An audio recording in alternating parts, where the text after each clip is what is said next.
नेपालीमा डरलाग्दो कथा र घटना भन्ने च्यानल त्रिकोण टेल्सलाई सब्स्क्राइब गर्नुहोस् र बेल आइकन थिच्नुहोस्।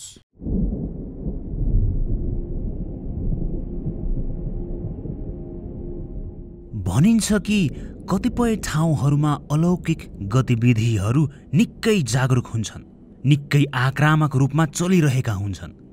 कतै कतै त्यो कुनै पुरानो घर हुन सक्छ त कतै कतै मसान घाट, कहिलेकाहीँ त्यस्तै कुनै बाटोमा पनि हुने गर्दछ। आजको श्रृङ्खलामा त्यस्तै एउटा बाटोलाई लिएर एकजना श्रोताले आफूले सुन्नु र भोग्नु भएको सत्य घटना लेखी पठाउनु भएको छ। सुनौ त्रिकोण टेल्सको 105 श्रृङ्खलामा 2 सत्य घटनाहरू। पहिलो श्रोता। मेरो नाम सरोज अधिकारी, घर चाहिँ धादिङ, बेसी बीच बजार। साल 2064-65 तिरको कुरा। मेरी दिदी आइसिडिसीमा काम गर्नुहुन्थ्यो र उहाँको काममा उहाँलाई हिँडिराख्नु पर्थ्यो, कहिले कता त कहिले कता। आइसिडिसी भन्नाले सामुदायिक विकास कार्यक्रम सञ्चालन गर्ने सरकारी संस्था। एक दिन पिपल छाप भन्ने ठाउँमा पढाउनको लागि दिदीलाई जानु पर्यो। म चाहिँ त्यति बेला सानै थिएँ अनि दिदीलाई सधैँ घुमाउन लग्नु न भनेर कराइरहन्थे। दिदीले मलाई पनि सँगै लिएर जाने, घुमाइदिएको जस्तो पनि हुन्छ भनेर मलाई आफूसँगै लग्नुभयो। हामी धादिङ बेसीबाट बिहानको ठ्याक्कै 8:30तिर हिँडेका थियौँ र उता दिदीले पढाएर फर्किँदा दिउँसोको 3:30 जति बजिसकेको थियो। बाटो भने एकदमै रुखै रुख वनको बाटो पर्थ्यो। ठ्याक्कै हामी फर्किँदा भने बीच बाटोमा एकदम डर लाग्दो वन पर्थ्यो र सुन्ने गरिन्थ्यो कि त्यो वनमा तर्साउने गर्छ भनेर। मेरो दिदी पनि भूत भनेपछि एकदमै डराउनुहुन्थ्यो र म त झन् सानो बच्चा, भूतदेखि नडराउने कुरै थिएन। हामी फर्किँदै थियौँ र बाटोमा एउटा खानी गाउँ भन्ने ठाउँ कटेपछि त्यही वन आउँथ्यो। हामी खाजा खानलाई खानी गाउँमा एकछिन बस्यौँ। बिहानै हामी दिदीको कामको लागि भनेर निस्किँदा त डर लागेको थिएन। यताउता गर्दा पनि दिउँसो भएकोले उज्यालै थियो, केही चिन्ता थिएन। हामीले त्यही भएर डरको त्यस्तो केही सोचेकै थिएनौँ। भोक लागेकोले मेरो त झन् ध्यान मिठो खाजामै थियो। खाजा खाँदै गर्दा पानी झमझम पर्न थालिसकेको थियो अनि हामी खाजा खाएर छाताले ओत लागि हिँड्दै फर्किँदै थियौँ। हामी दिदीभाइ अगाडि बढ्दै गर्दा एउटी केटी मान्छे भेट्यौँ, हामीभन्दा अलि पर, हाम्रै अगाडि। अनि हामी दिदीभाइ त्यो मान्छेलाई लम्की लम्की भेटौँ न त भनी अघि बढ्यौँ। त्यो केटी मान्छे एकदमै हेर्दा अचम्म लाग्ने खालकी थिए। त्यस्तो पानी परिरहेको बेला पनि नेथ्रुक्कै भिजी हिँडिरहेकी थिए। हामी जति छिटो हिँड्थ्यौँ त्यो केटीलाई भेट्नुको साट्टो त्यो केटी त झनै पर पुगेकी जस्तो हुन्थ्यो। बाटो पनि खाल्दै खाल्डो, ढुङ्गै ढुङ्गा, हिँड्न नै एकदमै गाह्रो थियो। त्यही माथि परिरहेको पानीले बाटो हिलाम्मे पारी झनै कष्टकर बनाइदिएको थियो। जति अगाडि बढ्दा पनि नभेटेपछि मैले त्यो केटी मान्छेलाई आन्टी भन्दै बोलाएँ। मैले त्यसरी बोलाउने बित्तिकै त्यो केटी मान्छे फनक्क पछाडि फर्किएर मलाई हेरे, तर हामीतिर हेर्ने बित्तिकै म त भुइँमा पछारिहालेँ। त्यो केटी जति छिटो पछाडि फर्किएकी थिए त्यति नै छिटो अगाडि फर्किहाली पनि। न मैले त्यसको अनुहार देखेँ न त मेरो दिदीले नै। अनि म त्यसरी लडेपछि दिदीले मलाई उठाउनु भयो, के नचिनेको मान्छेलाई बोलाएको होला भनेर गाली गर्नुभयो। लुगामा लागेको हिलो हातले सक्दो टकटकाउनु भयो अनि हामी पुनः अगाडि बढ्यौँ। मलाई चाहिँ फेरि बोलाउँ लाग्यो, फेरि बोलाएँ। फेरि मैले त्यसरी बोलाउने बित्तिकै खाल्डोमा परेर हो कि अल्झिएर म फेरि लडेँ।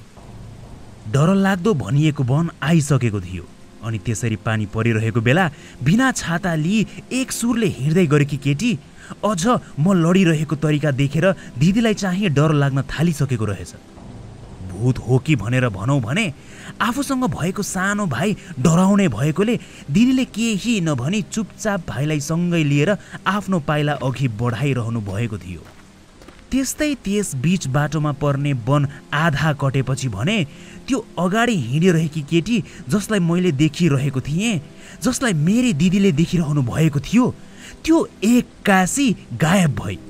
न दायाँ गएकी थिए न बायाँ, एक टकले भिज्दै पानीमा हिँडिरहेकी त्यस केटी मेरो र दिदीकै आँखा अगाडि बिलाएर गई। त्यस वनमा तर्साउँछ भनेर मैले पनि सुनेको थिएँ। त्यो देखेपछि म पनि आत्तिन थालेँ। दिदीभाइ दुवैजना निकै डराउन थाल्यौँ, तर कसैले पनि चुँ बोलेनौँ। त्यो वन कटिसकेपछि दिदीले मलाई छिटो हिँड्न भन्नुभयो। मैले पनि अघि नै देखेको कुरा भने। दिदीले पनि त्यो भूत नै थियो होला भाइ भन्नुभयो। दिदीभाइ दुवै डराइसके तापनि वनको बाटोमा त चुपचाप नै बसेका रहेछौँ, एक अर्कालाई डर नदेखाई।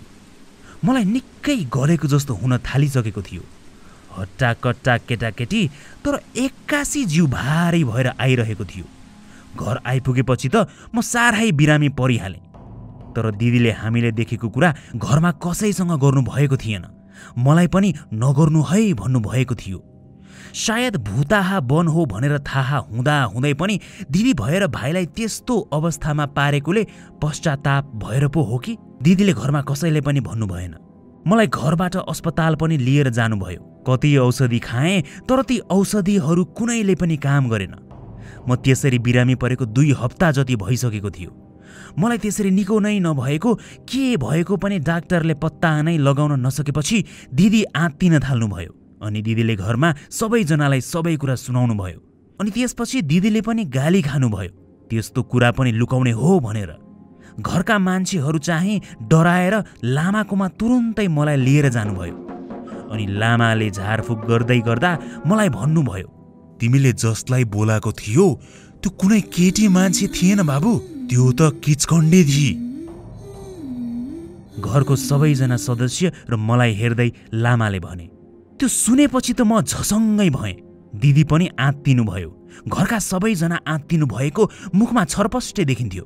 अनि मलाई केही समय फुक्न थाल्नुभयो। लामाकोमा गएपछि मलाई अलि सन्चो भएको जस्तो महसुस हुन थालिसकेको थियो। भोलिपल्टदेखि त ज्वरो पनि बिस्तारै कम हुन थाल्यो। अहिले पनि त्यस वनमा तर्साउँछ अरे भन्ने सुनेको छु। आफूलाई तर्साएको त्यो सम्झिँदा मलाई साह्रै डर लाग्छ। किचकण्डीलाई पो बोलाएको रहेछु भनेर मन आत्तिन्छ। त्यो केटीलाई मैले त्यसरी बोलाउने बित्तिकै म कसरी लडे त्यो म अहिले पनि ठम्म्याउनै सक्दिनँ। सायद त्यस किचकण्डीकै नजरले होला म लडेको। अनि कहिले काहीँ म सोध्छु कि त्यस केटीले, त्यस किचकण्डीले मलाई त्यसरी हेरि नै रहेकी भए, मलाई हेर्ने बित्तिकै फनक्क फेरि अगाडि नफर्की आँखा अढाइ नै रहेकी भए के हुन्थ्यो होला? दोस्रो श्रोता। मेरो नाम दिपु गुरुङ हो र म इलाम श्री अन्तुमा बस्छु। मैले भन्न गइरहेको घटना मसँगै घटेको थियो। कुरा गएको वर्ष 2077 सालको हो। त्यस बेला म कक्षा 10 मा पढ्थेँ। कोरोना भाइरसले गर्दा परीक्षा सरिसकेको थियो। त्यही भएर हामीले अलि धेरै पढ्ने समय पाएका थियौँ। हाम्रो विद्यालयले पनि कक्षा 10 मा पढ्ने विद्यार्थीहरूलाई अनिवार्य होस्टेल राखेको थियो। त्यही भएर म पनि त्यस समय होस्टेलमै थिएँ। लगभग 2 हप्ता जति होस्टेल बसेपछि हाम्रो गुरुहरूले घर जान मन भएका विद्यार्थीहरू 2-4 दिनको लागि घर जाउँ न त भन्नुभएको थियो। गुरुको त्यस्तो प्रस्तावपछि म पनि घर जानु पर्यो भनी लुगा ठिक पार्न थालेँ। अनि सोही दिन म घरतर्फ लागेँ। मेरो होस्टेल र घर चाहिँ त्यस्तो खासै टाढा थिएन। हिँडेर आधा घन्टा 45 मिनटमा पुगिन्थ्यो। म हिँडेरै घरतिर लागेको थिएँ। जब म घर जाँदै थिएँ मैले मेरो एकजना दाइलाई बाटोमा भेटेँ। त्यो दाइ पनि मसँग राम्ररी नै बोल्नुहुन्थ्यो। मलाई बाटोमा हिँड्दै गरेको देखेपछि दाइले भन्नुभयो, भाइ घर गएको हो? मैले पनि धेरै दिनपछि आज घर जाँदैछु नि दाइ भने।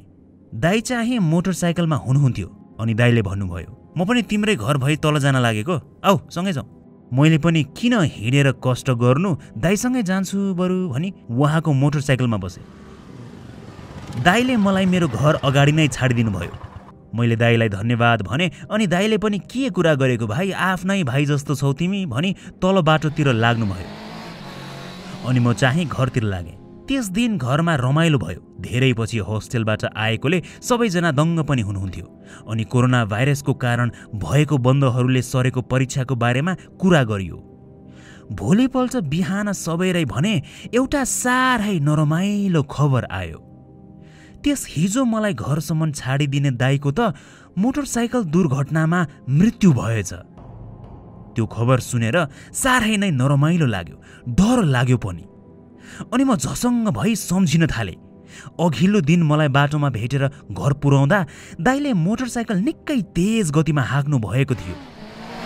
अनि मैले दाइलाई बिस्तारै कुदाउनु नभन्दा, हे भाइ के साह्रो डराएको तिमी पनि, म मरे भने तिमीलाई पनि लान्छु है त यति भनी झनै नागबेली चालमा हुइकाउनु भएको थियो। त्यो सबै संवादहरू झलझल्ती सम्झिन थाले। हेर त्यस्तो राम्रो मान्छे, यस्तो खालको सोचाइले मेरो मन भरिँदै थियो। बिहान सबैरै त्यस्तो खबर आएपछि हजुरबुबा र म त्यही दुर्घटना भएको ठाउँतिर गयौँ। जब हामी त्यहाँ पुगेर दुर्घटनाग्रस्त ठाउँ देख्यौँ, म त साह्रै नै आत्तिएँ। त्यस्तो डर लाग्दो दृश्य मैले देखेकै थिइनँ। भनौँ भने कसरी भनौँ, रातो रङले पोतेको जस्तो देखिएको बाटो। हेर्दा लागेको थियो कि मोटरसाइकल एकदमै तेज गतिमा भएकोले दुर्घटना भएको होस्। तर जब त्यस मृत दाइले हाँक्नु भएको मोटरसाइकल देखेँ, मैले केही बुझ्नै सकिनँ। मोटरसाइकललाई त भुइँमा बिस्तारै सुताएर राखिएको जस्तो मात्रै देखेँ, कहीँ कतै पनि केही भएकै थिएन। जता दुर्घटना भएको थियो त्यही बाटोमा तर्साउँछ, छल्न आउँछ भनेर त धेरैलाई भन्थे। त्यही ठाउँमा पहिले पनि धेरै दुर्घटना हुने गर्थ्यो, धेरै मान्छेले ज्यान गुमाइसकेका थिए। तर त्यस्तो कहाली लाग्दो तरिकाले मृत्यु भएको तर मोटरसाइकल केही नभएको देख्दा मलाई पनि त्यो बाटो हिँड्न डर लाग्न थाल्यो। गाउँघरमा 3 दिनसम्म यही विषयमै कुरा भयो। गाउँका कोही मान्छेहरू भने यहाँ भूतहरू केही हुँदैन भनेर उत्ताउलो पारामै त्यही ठाउँमै मोटरसाइकल चलाउँथे। त्यस्ता मान्छेहरूमा प्रायको दुर्घटना हुन्थ्यो। कति सिकिस्तै घाइते हुन्थे त कति सामान्य। तर कसरी के भएर दुर्घटना भयो केही भन्नै सक्दैन थिए। त्यही बाटोमा हिँडेर जाँदा भने बेला बेला आफै ढुङ्गा उफ्रिएर आउँथ्यो, कसैले ढुङ्गा हानेको जसरी, कहिले काहीँ कसैले मद्दत मागेको जसरी पीडादायी स्वरमा कता कता टाढा टाढातिरबाट कराएको जस्तो सुनिन्थ्यो। त्यो बाटो त निकै कुख्यात, निकै बदनाम भइसकेको थियो। प्राय मान्छेहरू त्यो बाटो भूताहा भनेर हिँड्नै छाडिसकेका थिए। एक दिनको कुरा हो, म होस्टेलमै थिएँ। बेलुकातिर एक्कासी बिरामी परे। घरमा सम्पर्क गरेपछि आमा बुबाले हामी गाडी पठाइदिन्छौँ भन्नुभयो। होस्टेलमा मलाई लिन भनी पठाइएको गाडी आउँदा रातिको त्यस्तै 11 बजिसकेको थियो। त्यो गाडीको चालक मेरो मामा पर्नुहुन्थ्यो। मैले मामालाई त्यो छिटो बाटो नै जाउँ है भनी प्रस्ताव गरेँ। मलाई घर छिटो नै पुग्नु थियो। त्यो छिटो बाटो चाहिँ त्यही भूताहा भनिने, तर्साउने भनिने, प्राय दुर्घटना हुने बाटो थियो। मामाले चाहिँ त्यो भूताहा बाटो जानेर भनी अप्ठ्यारो मान्दै दोहोरो प्रश्न गर्नुभयो। मलाई चाहिँ घर पुग्न हतार भइसकेकोले अनि राति धेरै छिप्पिन थालिसकेकोले, जिउ पनि साह्रै गलिरहेकोले, आफूलाई धेरै नै असहज महसुस भएकोले र घर कहिले गई आफ्नै पलङमा पल्ट्यौँ भइसकेको हुनाले त्यही बाटो जाउँ न है भने, छिटो पुगिन्छ भनी। अनि हामी जाँदै थियौँ। त्यही दुर्घटना भइरहने ठाउँमा पुगेपछि अलि पर कुनै मान्छे उभिएको जस्तो देख्यौँ। सेतो आकृति जस्तो, कस्तो कस्तो मान्छे जस्तो लाग्यो। हेर्दाखेरि मान्छेकै जस्तो बनोट देखिन्थ्यो। गाडीको हेडलाइटको प्रकाशले देखिरहेको त्यो मान्छे हामी जति त्यसको नजिक पुग्यौँ जस्तो लाग्थ्यो, त्यो त उति नै टाढा टाढा पो जान्थ्यो। त्यसरी त्यो सेतो आकृति जस्तोलाई हामीले धेरै समय देख्यौँ। अनि केही समयमा त त्यस्तो राम्रो गाडीको हेडलाइट आफै निभ्यो। गाडीको हेडलाइट त्यसरी निभ्ना साथ इन्जिन पनि बन्द हुन खोजेको जस्तो सुनियो। अनि एक्कासी कसैले पीडामा आफूलाई बचाऊ भन्दै चिच्याएको आवाज सुनियो। त्यो सुन्ना साथ मामाले हत्त नपत्त गाडी रोकी यतिका अबेर राति कसलाई के भयो होला भने गाडीबाट बाहिर निक्लेर यताउता हेर्न थाल्नुभयो। अघिल्लोसम्म आफै त्यो भूताहा बाटो कहाँ जानु भनी अप्ठ्यारो मान्नु भएको, अहिले त्यही बाटोमा गाडीबाट बाहिर निस्किएर वरिपरि हेर्दै गर्नुभएको मामाले देख्दा मलाई साह्रै अचम्म लागिरहेको थियो। कता कता डर लाग्न थालेको जस्तो हुन थाल्यो। जुन लागेकोले हामीले वरपर राम्ररी नै देख्दै थियौँ। म चाहिँ गाडीको अगाडि बसिरहेको थिएँ। मामा चाहिँ चालक सिटबाट बाहिर ढोका खुल्लै पारी वरपर हेर्दै। मामाले मतिर फर्की मेरो पछाडितिर निकै डराई मुख खुल्ला पारी हेर्दै बस्नुभयो।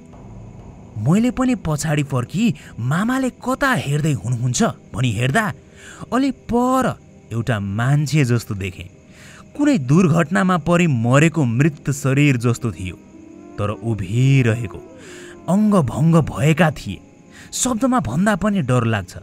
टुक्रिएका हात, बाङ्गिएको मुन्टो, टाउको पनि आधा फुटेको जस्तो, खोइ कस्तो कस्तो, हेर्दै निकै डर लाग्दो खालको थियो। राता राता आँखा लिएर उभिरहेको जस्तो देखिएको डर लाग्दो मान्छेको आकृति। त्यो देख्ना साथ म पनि झसङ्ग भएँ। अनि मामा हतार हतार गाडीभित्र पसी ढोका लगाउनु भएको मैले सुने। मेरो दृश्य त्यस आकृतिबाट हटाएर मामातर्फ फर्काइहाले। मामाको निधारबाट चिट चिट पसिना आइरहेको देखेँ। छिटो छिटो गाडी सुरु गरेर अगाडि बढाइहाल्नुभयो। घुम्ती मोडहरूमा बिस्तारै ध्यान पुर्याउँदै सिधा बाटोमा भने बेतोडले कुदाउँदै यसरी हामी घर पुग्यौँ। म अहिले सोच्छु कि धन्न त्यस रात हामी सकुशल घर आइपुग्यौँ। त्यसरी कोही मान्छेको डरलाग्दो रोदन सुनेको अनि गाडी रोकी मेरो मामा आफै बाहिर निस्की हेर्नु भएको। त्यो बेला जे भयो त्यो भन्दा धेरै पनि हानि हुन सक्थ्यो। त्यस रात सम्झिँदा मलाई अहिले पनि डर लागेर आउँछ। त्यो बाटो त्यस रात पछि मैले कहिल्यै हिँडेकै छैन, सायद हिँड्दिन होला पनि।